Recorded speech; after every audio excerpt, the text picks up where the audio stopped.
Hello and welcome. I am live from Pellam's Wasteland, and today I have another episode of Pellam's Wasteland Reads for you all. This time covering two books that are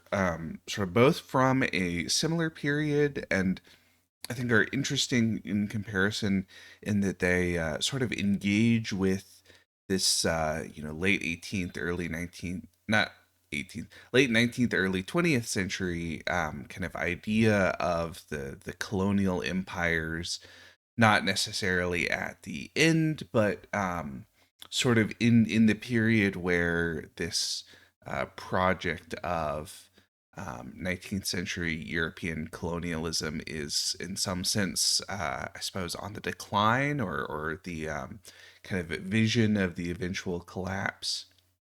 of the empire, things like that. I suppose maybe that's a kind of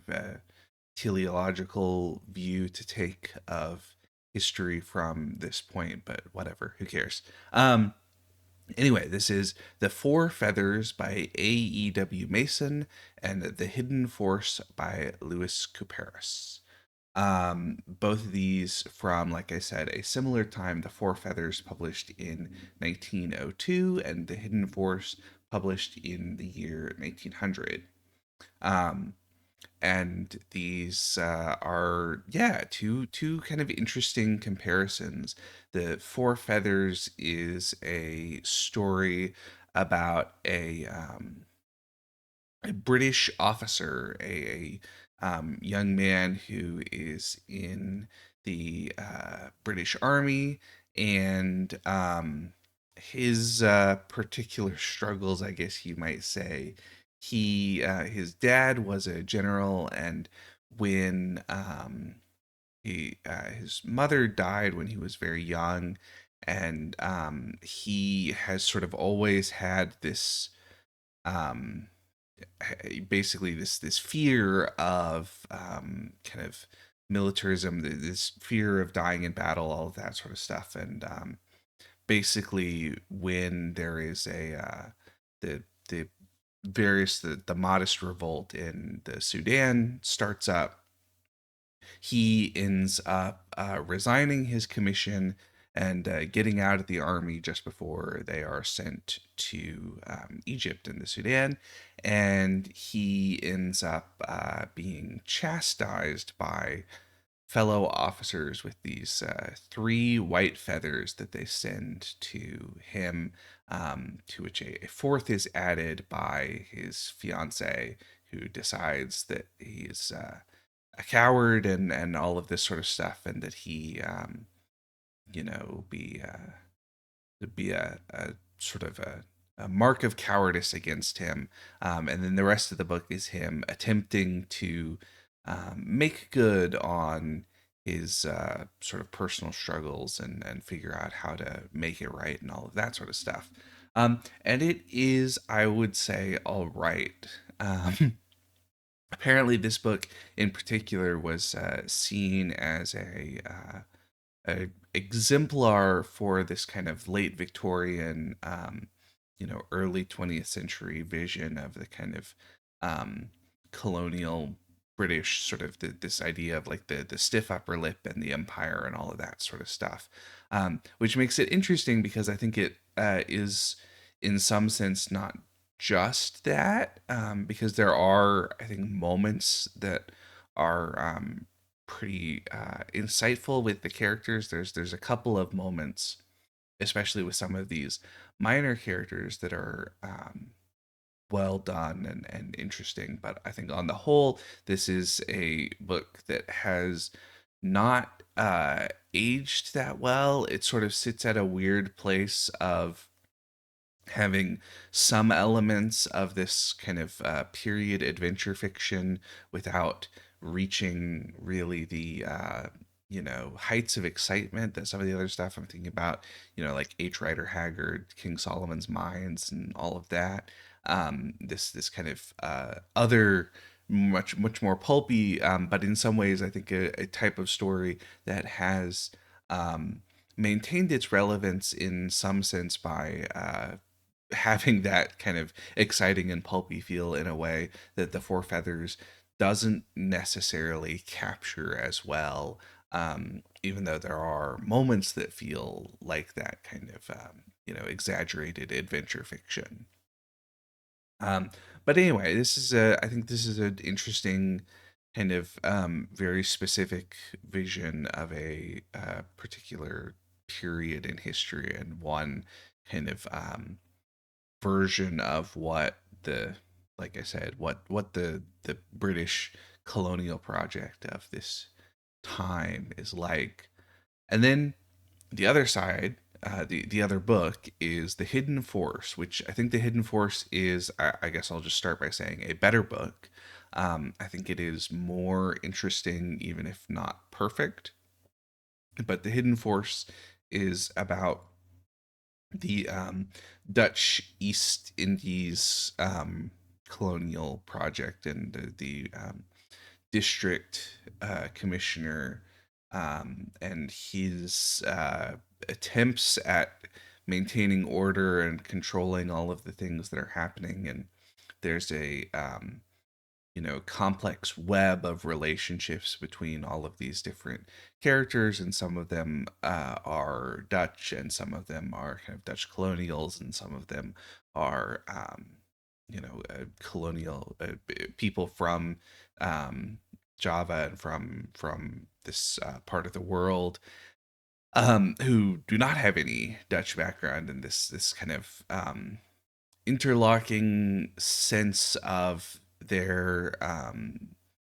relationships in this strange and kind of artificial world. And in particular, there's this running theme of the hidden force, this idea of essentially this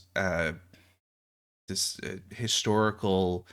force, this kind of mystical element that is inaccessible to some of the characters, and that's how it often shows up. Is that this um, kind of very again, this sort of stiff upper lip commissioner who does not seem to have whatever type of a mystical connection or a subtlety of the understanding of his own environment and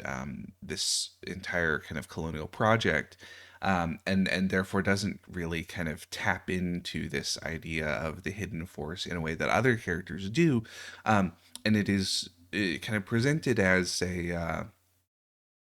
again, this kind of teleological vision of the end of the empire, the way that even if it doesn't collapse today or tomorrow, as long as these kind of square jawed commissioners who are very kind of classically stoic in a lot of ways, as long as they don't have this kind of particular sensitivity, eventually things will fall apart. There just isn't really a path forward that doesn't reckon with the kind of anti-colonial sentiments of the indigenous population. There's just not really any other future for this type of project. Um, and that there is a real vulnerability from this lack of understanding that is tied into that, and that so much of the book is about these kind of character relationships and this kind of interplay of understanding and lack of understanding, that some of these characters can be talented administrators in the sense of all of the kind of clerical work that is necessary to administrate the empire, um, but unable to do something kind of more vital in their engagement with and understanding of this project, which is interesting. I don't think it is a perfect book necessarily, and I think anybody who is looking for something that is more like adventure fiction, The Four Feathers is definitely closer to this kind of fun and pulpy adventure fiction, even if I don't think it quite fulfills that. But this one is, I think, a really interesting um,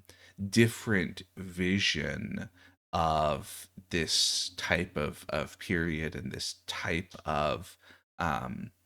kind of colonial project, as I keep calling it, from a similar period, and that makes the Hidden Force um, compelling, I think, in a lot of ways, perhaps more so even than the Four Feathers, because I think it is a um, more subtle and more interesting vision of this similar period, this turn of the century period of this you know Western European colonial dominance um, that is you know nowadays 125 years old. So it's not as accessible to us, but that there is, in the sort of classic sense, there is a way to access it through well-crafted literature and well-crafted art of other forms, for sure, but perhaps especially through these two pieces of literature, um, and worth kind of thinking about and engaging with, and all of that. So anyway, yeah, I guess if I were going to recommend just one of these, I would say The Hidden Force, I think, is a better book, um, all told. Although I enjoyed The Four Feathers well enough, broadly speaking, I would say. So worth checking out either of these if you are if they sound interesting to you. Then yeah, both totally worth reading, I would say, in the broad sense. Even if I thought The Hidden Force was the real standout of these two, but anyway, that is going to be it for me for today. If you've read either of these, have opinions on them, whatever else, leave a comment down below. Otherwise, I've been live from Pellam's Wasteland, and I will see you next time. Take care, everybody.